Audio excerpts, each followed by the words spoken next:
Hey everyone, what's up?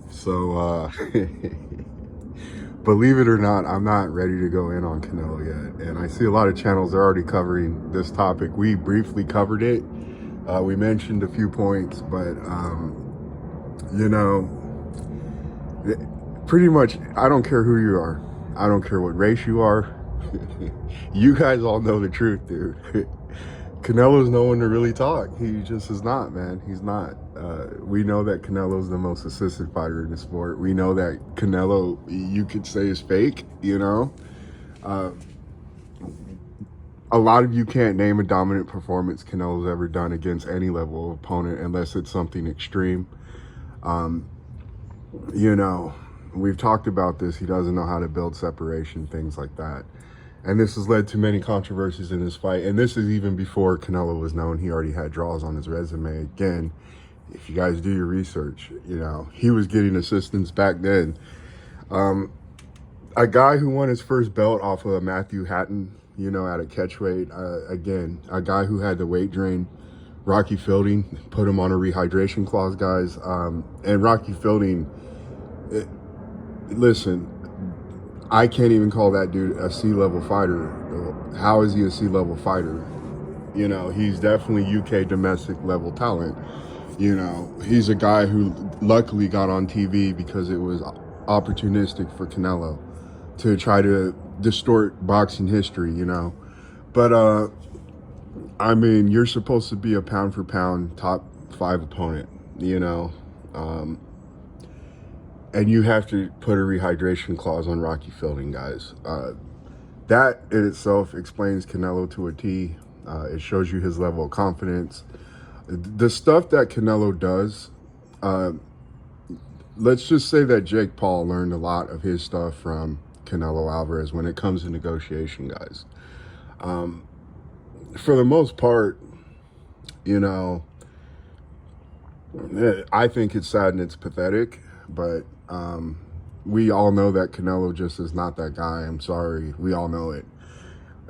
He's another fighter that, you know, like a Spence, they even got to lie about your pay-per-view buys and things like that. And you're supposed to be this undeniable face of boxing when you're not, you know.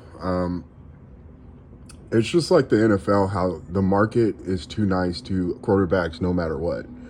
You know, Canelo's a decent guy, you know, but you'll watch the NFL and you'll be like, how's this guy got this contract? And Canelo Alvarez, that's how I feel. This is just the market. The market has to reflect something, but I don't think you're worth the money that you're given. I don't. I think a lot of it's hype and fake it till you make it. It's a lot of narrative pushing. And we've talked about this, you know, boxing, when a guy like Terrence Crawford emerged, all the politics, all the powers that be had to be against him because he's an actual real deal. He's a real fighter.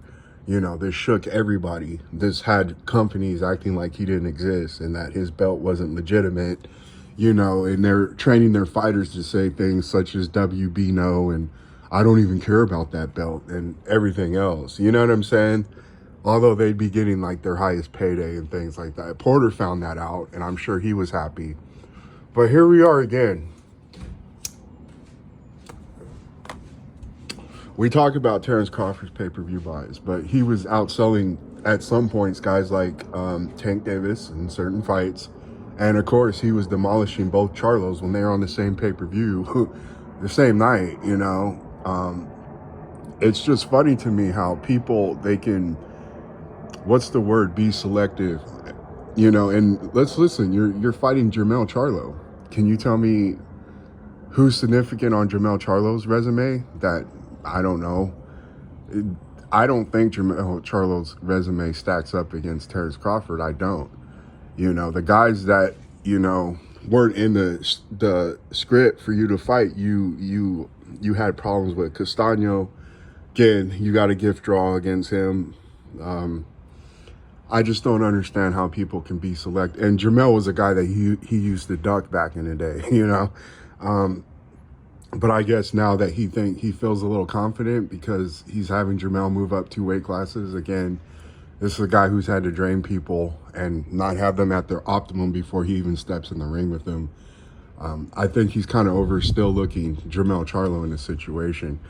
But, you know, we're here again, and Crawford said it himself, you know, now I only fought Spence now.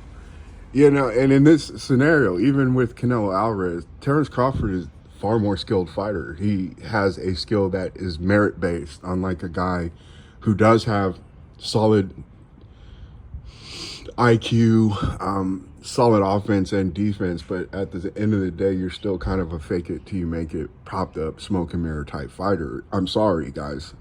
Your resume looks good on paper, but again, if we go over that resume and we actually break it down, Canelo's a very rancid fighter. Again, I don't think it's out of the realm of possibility that Crawford can beat Canelo Alvarez or even embarrass him how Floyd Mayweather embarrassed him. Canelo's not on the skill set of guys like Inoue or Terrence Crawford. He just isn't. You know, he became a Mexican fighter when it was convenient. Like for Laura, you know, he didn't have enough skill for Laura, so then that's when he became Mexican style. He only does it when it's convenient, you know what I'm saying? You know, although Laura was hitting you with clean jabs all night and things like that, he was evading a lot of his shots. Canelo, that was a fight where he got credit just for coming forward and throwing output. You know, and that was their excuse to give him that win, but it was not clear. You never rematched Laura.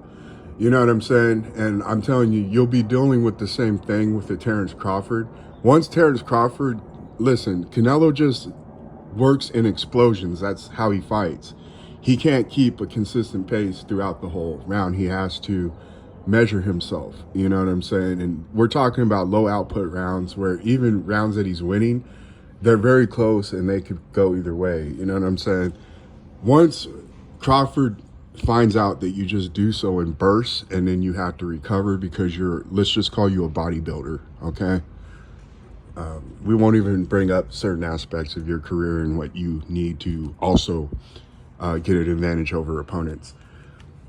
You know, I think he's going to find that out pretty easily. And again, Crawford's the type of guy, he can adapt. He can figure out what you're doing. He can notice your patterns. And again, he can solve puzzles.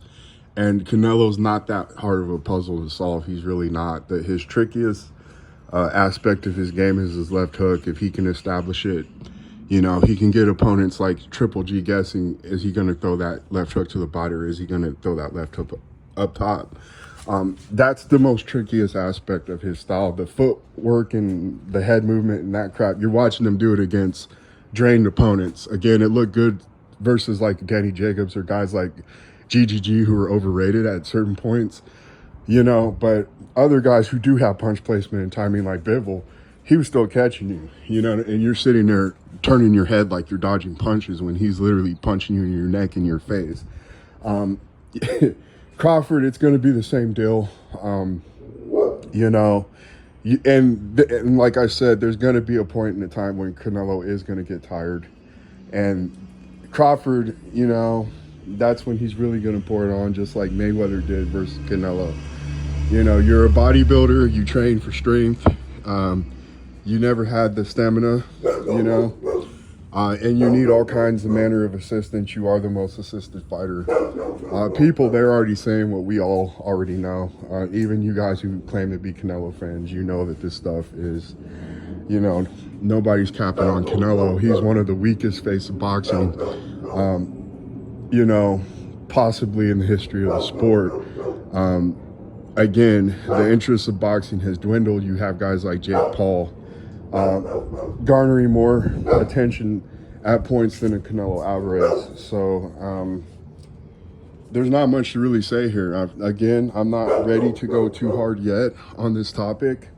Perhaps if I get some trolls in my comment section or something, might be a different story, but we still got a long time before this fight can even become a possibility. But it's funny how Canelo's falling into the same trap, and even guys like Amir Khan were trying to and Brooke trying to talk nonsense about Terrence Crawford's resume. But just like, you know, Terrence Crawford told those guys, but you ain't never fought me. You know what I'm saying? And it's the same deal with Canelo Alvarez. He fought a Floyd and things like that. But again, certain threshold Canelo cannot cross.